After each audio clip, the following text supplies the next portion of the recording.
একদিকে বিশ্বের শ্রেষ্ঠ বিদ্যাপীঠ অক্সফোর্ডের অভিজাত মঞ্চ আর অন্যদিকে পাকিস্তানের লাহোরে রীতিমতো রাষ্ট্রপ্রধানের মতো রাজকীয় লাল গালিচা সংবর্ধনা। বাংলাদেশের ছাত্র রাজনীতিতে যখন একদল তাদের শীর্ষ নেতাদের গাড়ির দরজা খোলা আর প্রোটোকল দেওয়ার প্রতিযোগিতায় নিজেদের মূল্যবান যৌবন পার করছে, ঠিক তখনই আন্তর্জাতিক কূটনৈতিক এবং বুদ্ধিভিত্তিক অবস্থানে এক রুদ্ধশ্বাস ইতিহাস রচনা করে চলেছে বাংলাদেশ ইসলামী ছাত্র শিবির। দর্শক, 5 আগস্টের পর বাংলাদেশের রাজনৈতিক দৃশ্যপট যে কতটা আমূল বদলে গেছে তার সবচেয়ে বড় প্রমাণ হলো সাম্প্রতিক এই দুইটি আন্তর্জাতিক ঘটনা। জুলাই গণ অভ্যুত্থানের পর দেশের রাজপথ যখন পুরোপুরি উন্মুক্ত, তখন অনেকেই ভেবেছিলেন ক্ষমতা আর আধিপত্যের দৌড়ে হয়তো পুরনো ধারার ছাত্র সংগঠনগুলোই আবার রাজত্ব কায়েম করবে। কিন্তু সবাইকে চরমভাবে বোকা বানিয়ে দিয়ে সম্পূর্ণ নতুন এক বৈশ্বিক সমীকরণ নিয়ে হাজির হয়েছে ইসলামী ছাত্র শিবির। তাদের এই আন্তর্জাতিক দাপট এবং বুদ্ধিভিত্তিক উত্থান দেখে দেশের ভেতরের বিরোধী ছাত্র সংগঠনগুলো, বিশেষ করে জাতীয়তাবাদী ছাত্র দলের ভেতরে এখন রীতিমতো ঈর্ষা এবং হতাশায় আগুন জ্বলছে। কিন্তু কেন হঠাৎ করে আন্তর্জাতিক পরিমণ্ডলে শিবিরের এই অভাবনীয় গ্রহণযোগ্যতা তৈরি হলো? অক্সফোর্ডের মঞ্চ থেকে শুরু করে পাকিস্তানের রাজপথ পর্যন্ত তাদের এই বিশাল নেটওয়ার্কের পেছনের আসল কারণটা আসলে কি? আর কেনই বা তাদের এই উত্থান দেখে অন্যান্য ছাত্র সংগঠনগুলো সস্তা প্রোপাগান্ডার আশ্রয় নিচ্ছে? আজকের এই এক্সক্লুসিভ মেগা অ্যানালাইসিসে আমরা প্যান ইসলামিক ভ্রাতৃত্ব, ইসলাম এবং আধুনিক ভূ রাজনীতির সেই জটিল সমীকরণগুলো একদম সহজ ভাষায় ডিকোড করার চেষ্টা করব। পুরো বিষয়টি জানলে বাংলাদেশের আগামী দিনের ছাত্র রাজনীতির আসল ব্লুপ্রিন্ট আপনার সামনে পরিষ্কার হয়ে যাবে। দর্শক, শুরুতেই চোখ রাখা যাক সুদূর যুক্তরাজ্যের লন্ডনে। ছাত্র রাজনীতির চিরচেনা সংজ্ঞাকে পাল্টে দিয়ে অক্সফোর্ড ইউনিয়ন সোসাইটির সেই বিশ্ববিখ্যাত এবং ঐতিহাসিক মঞ্চে কয়েকদিন আগেই এক রাজকীয় এন্ট্রি নেন ডাকসুর ভিপি এবং জুলাই বিপ্লবের অন্যতম মাস্টারমাইন্ড সাদিক কায়েম। ডার্ক স্যুট পরিহিত ওই তরুণ ছাত্র নেতা যখন অক্সফোর্ডের প্যানেল ডিসকাশনে বসে অত্যন্ত সাবলীল এবং আন্তর্জাতিক ভাষায় নতুন বাংলাদেশের রূপরেখা তুলে ধরেছিলেন, তখন তা দেশের কোটি কোটি তরুণের মনে এক বিশাল মনস্তাত্ত্বিক আলোড়ন তৈরি করেছিল। কেন এই ঘটনাটি এত বেশি গুরুত্বপূর্ণ? বিগত 15 বছর ধরে পতিত ফ্যাসিস্টদের একটি বড় প্রোপাগান্ডাই ছিল যে ডানপন্থী বা ইসলামী মূল্যবোধে বিশ্বাসী ছাত্ররা তারা নাকি আধুনিক বিশ্বের সাথে তাল মেলাতে পারবে না। কিন্তু সাদিক কায়েম অক্সফোর্ডের মঞ্চে দাঁড়িয়ে সেই পুরো প্রোপাগান্ডাকে তাসের ঘরের মতো ঘুরিয়ে দিয়েছেন। একজন বাংলাদেশি ছাত্র নেতা আন্তর্জাতিক একাডেমিক পরিমণ্ডলে এতটা বিশ্বাসের সাথে দেশের প্রতিনিধিত্ব করছেন, এটি মূলত একটি ইন্টেলেকচুয়াল হেজিমনি বা বুদ্ধিভিত্তিক আধিপত্যের প্রমাণ। আর ঠিক এই জায়গাটিতেই শুরু হয়েছে চরম রাজনৈতিক ঈর্ষা। অক্সফোর্ডে সাদিক কায়েমের এই চোখ ধাঁধানো সাফল্য দেখে দেশের ভেতরের কিছু ছাত্র সংগঠন, বিশেষ করে ছাত্রদলের একাংশ রীতিমতো দিশেহারা হয়ে পড়েছে। আন্তর্জাতিক অঙ্গনে নিজেদের কোনো অবস্থান না থাকায় তারা এখন সামাজিক যোগাযোগ মাধ্যমে সস্তা অপপ্রচার চালাচ্ছে যে অক্সফোর্ডের এই অনুষ্ঠানটি নাকি ভুয়া। তারা দাবি করছে ভাড়া করা রুমে সাদিক কায়েম ইচ্ছে করেই এমনটি করেছেন। রাষ্ট্রবিজ্ঞানের ভাষায় এটাকে বলা হয় পলিটিক্যাল ইনফেরিয়রিটি কমপ্লেক্স বা রাজনৈতিক হীনমন্যতা। যখন কোনো সংগঠন মেধা এবং যুক্তিতে প্রতিপক্ষের সাথে পেরে ওঠে না, তখন তারা এমন হাস্যকর প্রোপাগান্ডার আশ্রয় নেয়। দর্শক, এবার আসুন দ্বিতীয় এবং সবচেয়ে বড় ভূরাজনৈতিক চমকের দিকে। অক্সফোর্ডে যখন সাদিক কায়েম নতুন বাংলাদেশের গল্প বলছেন, ঠিক একই সময়ে হাজার মাইল দূরে ইন্দোনেশিয়ায় রাষ্ট্রীয় সফর শেষ করে পাকিস্তানের লাহোরে আন্তর্জাতিক বিমানবন্দরে পা রাখছেন বাংলাদেশ ইসলামী ছাত্র শিবিরের কেন্দ্রীয় সভাপতি নুরুল ইসলাম সাদ্দাম এবং কেন্দ্রীয় মিডিয়া সম্পাদক। আর সেখানে তাদের জন্য যে অভ্যর্থনা অপেক্ষা করছিল তা আন্তর্জাতিক কূটনীতির ইতিহাসেও এক বিরল ঘটনা। পাকিস্তানের এক সময়ের একীভূত এবং অবিচ্ছেদ্য আদর্শিক ছাত্র সংগঠন ইসলামী জলমিয়াতে তালাবা বাংলাদেশের এই শীর্ষ 2 নেতাকে আক্ষরিক অর্থেই রাষ্ট্রপ্রধানের মতো রাজকীয় প্রোটোকল দিয়ে বরণ করে নেয়।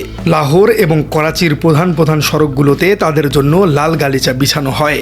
হাজারো তরুণের বিশাল মোটরসাইকেল প্রোটোকল, গগনবিদায়ী স্লোগান এবং আকাশ থেকে বৃষ্টির মতো ছেটানো তাজা ফুলের পাপড়িতে মুখরিত হয়ে ওঠে পাকিস্তানের রাজপথ। শিবিরের শীর্ষ নেতাদের গলায় পরিয়ে দেয়া হয় শত শত তাজা গোলাপের বিশাল মালা। ঢাকা শহরের যে মাটিতে দীর্ঘ 15 বছর ধরে এই তরুণদের কোণঠাসা করার জন্য, গুম করার জন্য রাষ্ট্রের পুরো শক্তি ব্যবহার করা হয়েছিল, আজ সুদূর পাকিস্তানের মাটিতে তাদের এই নজিরবিহীন সম্মান মূলত পুরো বিশ্বকে একটি বিশাল বার্তা দিয়ে গেছে। এই রাজকীয় অভ্যর্থনা প্রমাণ করে যে প্যান ইসলামিক ব্রাদারহুড বা মুসলিম ভ্রাতৃত্বের সীমানা কোনো কাঁটাতার বা রাজনৈতিক মানচিত্র দিয়ে আটকে রাখা সম্ভব নয়। ভৌগোলিক সীমানা যতই বড় হোক না কেন, লাহোর থেকে ঢাকার মুসলিম তরুণদের হৃদয়ের আদর্শিক মেলবন্ধন কতটা গভীর এটি তারই একটি অকাট্য প্রমাণ। কিন্তু ছাত্র শিবিরের এই বিশাল আন্তর্জাতিক ভিত্তির শেকড় আসলে কোথায়? ইতিহাসের ধুলোবালির ঝেড়ে যদি একটু আমরা পেছনের দিকে তাকাই, তবে দেখা যাবে আজকের বাংলাদেশের ইসলামী ছাত্র শিবির মূলত সেই ইসলামী জমিয়তে তালাবার অত্যন্ত সুশৃঙ্খল এবং অভিন্ন আদর্শিক পথ ধরেই আজকের এই বিশাল মহিরূপে পরিণত হয়েছে। 1947 সালের ডিসেম্বরে দেশভাগের সেই উত্তাল সময়ে লাহোরের মাটিতে মাত্র 3 জন সদস্য নিয়ে যাত্রা শুরু করেছিল ইসলামী জমিয়তে তালাবা, যার মূল কারিগর বা ব্রেন চাইল্ড ছিলেন শতাব্দীর অন্যতম শ্রেষ্ঠ ইসলামিক স্কলার সৈয়দ আবুল আলা মাওদুদী। পরবর্তীতে তৎকালীন পূর্ব পাকিস্তানে এর একটি প্রাদেশিক কমিটি গঠনের মাধ্যমে এই বিশাল ছাত্র কাফেলার কার্যক্রম শুরু হয়। যুগের পরিক্রমায় এই ছাত্র সংগঠনের ড্রাইভিং সিটে বসে নেতৃত্ব দিয়েছেন বিশ্ববিখ্যাত স্কলার ইঞ্জিনিয়ার খুররাম মুরাদ, প্রখ্যাত ইসলামী চিন্তাবিদ ডক্টর ইসরার এবং আন্তর্জাতিক খ্যাতিসম্পন্ন অর্থনীতিবিদ অধ্যাপক খুরশিদ আহমেদের মতো কালজয়ী ব্যক্তিত্বরা। এখানে ইতিহাসের সবচেয়ে চমকপ্রদ এবং শিক্ষণীয় তথ্যটি লুকিয়ে আছে। তৎকালীন পূর্ব পাকিস্তান অর্থাৎ বর্তমান বাংলাদেশে জমিয়তে তালাবার সদস্য সংখ্যা তুলনামূলকভাবে অনেক কম থাকা সত্ত্বেও শুধুমাত্র মেধা তালিকায় এবং যোগ্যতার ভিত্তিতে সমগ্র পাকিস্তানের একমাত্র কেন্দ্রীয় সভাপতি বা নাজিমে আলা নির্বাচিত হয়েছিলেন এই ভূখণ্ডেরই সন্তান শহীদ মাওলানা মতিউর রহমান মিজামি। পশ্চিম পাকিস্তানি সদস্যদের বিপুল সংখ্যাগরিষ্ঠতা থাকার পরেও তারা একজন বাঙালি নেতাকে নিজেদের শীর্ষ পদে বসিয়েছিলেন। এই একটি ঐতিহাসিক তথ্যই প্রমাণ করে এই ছাত্র কাফেলার ভেতরে কোনো আঞ্চলিক বৈষম্য বা ভাষাগত অহংকার অথবা ভৌগোলিক সংকীর্ণতার কোনো স্থান ছিল না, যেখানে কেবল মেধা এবং যোগ্যতারই চূড়ান্ত মূল্যায়ন হতো। আজকের দিনে দাঁড়িয়ে বাংলাদেশের ইতিহাসের কিছু রূঢ় বাস্তবতার মুখোমুখি হতে হবে। পাকিস্তান রাষ্ট্র তার জন্মের পর থেকেই একদল অসৎ সামরিক শাসক এবং চতুর আমলার খপ্পরে পড়েছিল, যারা পূর্ব পাকিস্তানের উপর চরম অর্থনৈতিক এবং রাজনৈতিক বৈষম্য চালিয়েছিল। কিন্তু সেই ক্ষমতার লোভাতুর শাসকদের করা ঐতিহাসিক পাপের দায়ভার মিডিয়া ট্রায়ালের মাধ্যমে দীর্ঘ কয়েক দশক ধরে পাকিস্তানের সাধারণ জনগণের উপর চালিয়ে দেওয়া হয়েছে। ক্ষমতার দাবার বোর্ডে কেউ এই চরম সত্যটি স্বীকার করতে চায় না যে উগ্র এবং বৈষম্যকারী হওয়ার পরেও সেই অবিভক্ত পাকিস্তান অন্তত 1970 সালে একটি অবাধ, সুষ্ঠু এবং ঐতিহাসিক সাধারণ নির্বাচন দেবার ন্যূনতম রাজনৈতিক সততা দেখিয়েছিল। অথচ দেশ স্বাধীন করার পর বিগত 15 বছর ধরে ফেসিবাদের জাতাকলে পিষ্ট হয়ে এই দেশের মানুষের মৌলিক ভোট দেবার অধিকারটুকুও কেড়ে নেওয়া হয়েছিল। রাতের অন্ধকারে ভোট চুরি করে পুরো জাতিকে দাসত্বের শৃঙ্খলে বন্দী করা হয়েছিল।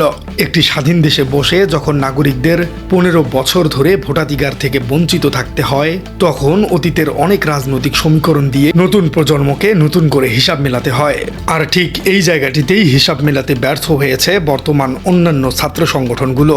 5 আগস্টের পর ক্ষমতার সুবাতাস পেয়ে জাতীয়তাবাদী ছাত্রদলের দাপুটে নেতাদের দিন কাটছে নিছক দলীয় প্রোটোকল মেইনটেইন করা আর শীর্ষ নেতাদের গাড়ির পেছনে অন্ধের মতো দৌড়ঝাঁপ করার পেছনেই। প্রিয় দর্শক, আপনার কি মনে হয় বিশ্বমঞ্চে অক্সফোর্ড থেকে লাহোর পর্যন্ত ছাত্র শিবিরের এই বুদ্ধিভিত্তিক এবং কূটনৈতিক উত্থানকে আপনি কিভাবে দেখছেন?